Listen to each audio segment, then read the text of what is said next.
Hello everyone, welcome to random stuff study. कल हम लोगों ने आरबीसी, डब्ल्यूबीसी और प्लेटलेट्स के बारे में देख लिया था। आज हम लोग फंक्शन ऑफ ब्लड देखेंगे। ब्लड का फर्स्ट फंक्शन क्या है? Transport O2। ठीक है, ये O2 को क्या करता है? ट्रांसपोर्ट करता है। एंड हार्मोन्स को क्या करता है? ट्रांसपोर्ट करता है। आपको भी पता है, आप लोगों ने जब रेस्पिरेटरी सिस्टम पढ़ा था तो क्या पढ़ा था? एल्वेलोई था। एल्वेलोई ने क्या किया? इस टाइप से एल्वेलोई था, उसके अंदर ऑक्सीजन आया। ऑक्सीजन कहाँ चला गया था? इस टाइप से कैपिलरीज के अंदर जा रहा था। ठीक है, तो ऑक्सीजन को ट्रांसपोर्ट करने का काम कौन कर रहा था? ब्लड कर रहा था। सारे बॉडी पार्ट्स के अंदर डिस्ट्रीब्यूट करके आता है। ठीक है, नेक्स्ट है इट कैरी CO2। ये CO2 को कैरी करता है। A waste product of the lungs, lungs से वेस्ट प्रोडक्ट होता है, तो जो CO2 है वो भी प्लाज्मा के थ्रू ही बॉडी से बाहर निकलता है, तो ये इसका दूसरा फंक्शन है। थर्ड है इट फाइट अगेंस्ट डिजीज। आप लोगों ने कल देखा था कि मैंने आपको बताया था एक सोल्जर सेल होती है जिसको हम लोग क्या बोलते हैं भाई? WBC बोलते हैं। ये WBC क्या करती है? हमें प्रोटेक्ट करती है। किससे प्रोटेक्ट करती है भाई? प्रोटेक्ट करती है हमें किसे? एंटीजन से, या कुछ भी इन्फेक्शन वगैरह हो, बाहर से आने वाले जितने भी जर्म्स बैक्टीरिया वगैरह जिनको हम लोग क्या बोलते हैं? एंटीजन बोलते हैं। उनसे हमें क्या करती है? प्रोटेक्ट करती है।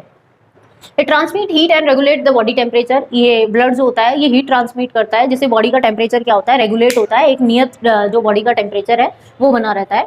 It control pH of the body. ये बॉडी की पीएच को भी कंट्रोल करता है। ठीक है, एक्सचेंज O2 CO2 गैसेस, ये आप लोग पढ़ चुके हो कि ये O2 और CO2 को क्या करने का काम करता है? एक्सचेंज करने का काम करता है। तो ये क्या है? फंक्शन ऑफ ब्लड है, ब्लड के काम है। अब आज हम लोग पढ़ेंगे ABO ब्लड ग्रुपिंग। ठीक है, देखना बच्चों, ABO ब्लड ग्रुपिंग क्या है? ठीक है, ABO ब्लड ग्रुपिंग है, ह्यूमन के अंदर चार टाइप के ब्लड पाए जाते हैं। ABO ब्लड ग्रुपिंग पढ़ेंगे हम लोग आज। ABO ब्लड ग्रुपिंग में क्या है? इस पूरी पृथ्वी के ऊपर चार टाइप के आपको ब्लड ग्रुप नजर आएंगे। ठीक है, वो देखना। आप लोगों ने जब भी आप हॉस्पिटल जाते हैं तो डॉक्टर आपका ब्लड ग्रुप चेक करता है। ठीक है, हर पर्सन का ब्लड ग्रुप सेम नहीं होता है। ये ब्लड ग्रुप डिफरेंट डिफरेंट होता है।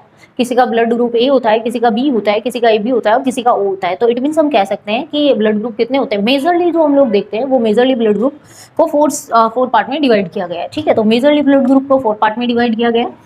अब एक चीज और याद रखना, ब्लड ग्रुप को डिवाइड करने के पीछे बिहाइंड रीजन है एंटीजेंस का। क्या भाई? एंटीजेंस का प्रेजेंट होना। ठीक है, अब देखना, हमारे ब्लड के अंदर 2 टाइप के एंटीजन प्रेजेंट है। ब्लड के अंदर कितने टाइप के एंटीजन प्रेजेंट है? 2 टाइप्स के एंटीजन प्रेजेंट है। ठीक है, अब ये 2 टाइप के एंटीजन कौन कौन से हैं? एक तो A है और एक B है। ये 2 टाइप के एंटीजन प्रेजेंट है। और एंटीजन होते कहाँ है बच्चों? RBC के अंदर प्रेजेंट होते हैं। कहाँ प्रेजेंट होते हैं? RBC के अंदर 2 टाइप के एंटीजन प्रेजेंट होते हैं। उनके बिहाफ पे ब्लड ग्रुप को कितने पार्ट में डिवाइड किया गया? 4 पार्ट में डिवाइड किया गया है। तो एक क्वेश्चन आप लोगों को समझ में आ गया कि ब्लड ग्रुप को डिवाइड किस बेस पे किया गया है? तो ब्लड ग्रुप को डिवाइड किया गया है एंटीजन के बेस पे। दूसरा आपको ये समझ में आ गया कि एंटीजन कहाँ प्रेजेंट होते हैं? तो एंटीजन कहाँ प्रेजेंट होते हैं? RBC के अंदर प्रेजेंट होते हैं। ठीक है, और एंटीजन कितने टाइप के होते हैं? एंटीजन 2 टाइप के होते हैं, A और B। ठीक है, तो अब हम लोग देखेंगे कि अगर किसी पर्सन का ब्लड ग्रुप A है, एंटीजन के बिहाफ पे देखेंगे हम लोग कि एंटीजन के बिहाफ पे हम लोग इनको कैसे डिवाइड करते हैं। ठीक है, और एक बच्चों एक होता है एंटीबॉडी। क्या होता है? एंटीबॉडी होता है। ठीक है, एंटीबॉडी कहाँ प्रेजेंट होता है बच्चों? एंटीबॉडी प्लाज्मा में प्रेजेंट होता है। कहाँ प्रेजेंट होता है? प्लाज्मा में। तो ये थोड़ा डिफरेंस याद रखना कि एंटीजन तो होते हैं RBC के अंदर प्रेजेंट होते हैं और एंटीबॉडी कहाँ प्रेजेंट होती है? प्लाज्मा के अंदर प्रेजेंट होती है। कभी कभी ये भी पूछ लिया जाता है। अब सुना भाई, किसी पर्सन का ब्लड ग्रुप अगर A है तो उसमें एंटीजन क्या होगा? A, और एंटीबॉडी क्या होगी? B। अगर किसी पर्सन का ब्लड ग्रुप B है तो एंटीजन क्या होगा? B, और एंटीबॉडी इसके जस्ट ऑपोजिट कर दो, A।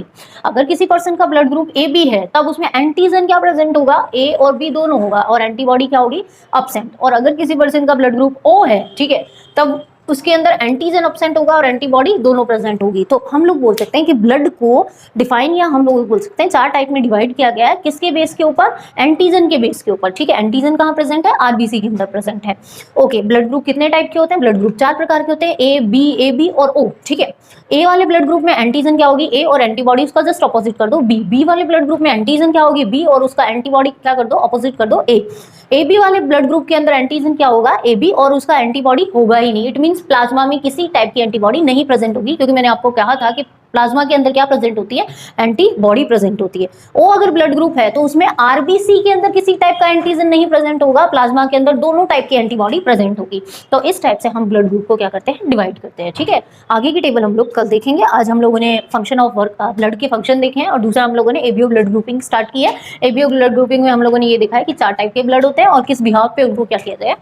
अलग अलग किया गया। तो एंटीजन के बिहाफ पे उनको अलग अलग किया गया। आगे का हम लोग नेक्स्ट क्लास में देखेंगे। ठीक है, थैंक यू।